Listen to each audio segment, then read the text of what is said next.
TradeQuo is a Malaysia-based broker that burst onto the scene a few months ago as a rebranding of the failed broker Quo Markets. With nice website visuals, a cheesy tagline and endless gimmicks like unlimited leverage, I'm sure numerous retail traders have already fallen into their trap. In this video, I will explain how TradeQuo is secretly running an unregulated business. TradeQuo is quietly operating two websites, TradeQuo.com and TradeQuo.com/SV, which seem identical at first.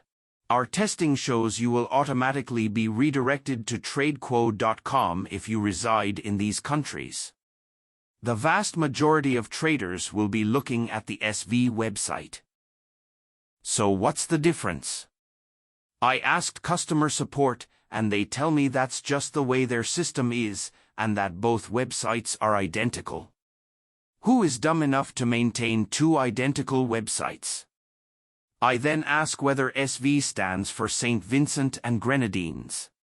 Why this country? Because scam brokers love registering their business in this country and pass it off as a regulated broker. In an earlier video, I exposed how Star Trader has been using this trick. Once again, customer service is evasive and says this is not for us to answer. Looks like I will have to find my own answers, and the client agreement is usually where these answers lie. Let's start with the TradeQuo.com agreement. If you open an account, you're willingly engaging in business with the so-called companies, consisting of TradeQuo Global in Seychelles and its representative TQBG in Cyprus. TradeQuo Global is licensed in Seychelles with license number SD140. Checking the Seychelles Registry of Securities Dealers confirms this, so nothing wrong here. But how about the SV website's client agreement, which applies to almost all traders? It's 14 pages shorter, and major differences are immediately obvious. Remember I mentioned the failed broker Quo Markets? It now appears here as an unlicensed company. TradeQuo Global, the one earlier, is present too, and is correctly called a licensed company. The Cyprus representative is also present. Now all three companies are lumped together and once again referred to as the companies. Do you see what they did there? Does combining an unregulated broker with a regulated broker mean the overall company is now regulated? I think it's common sense, but I'm not a lawyer, so let me consult with none other than the Seychelles FSA, the entity supposedly regulating TradeQuo.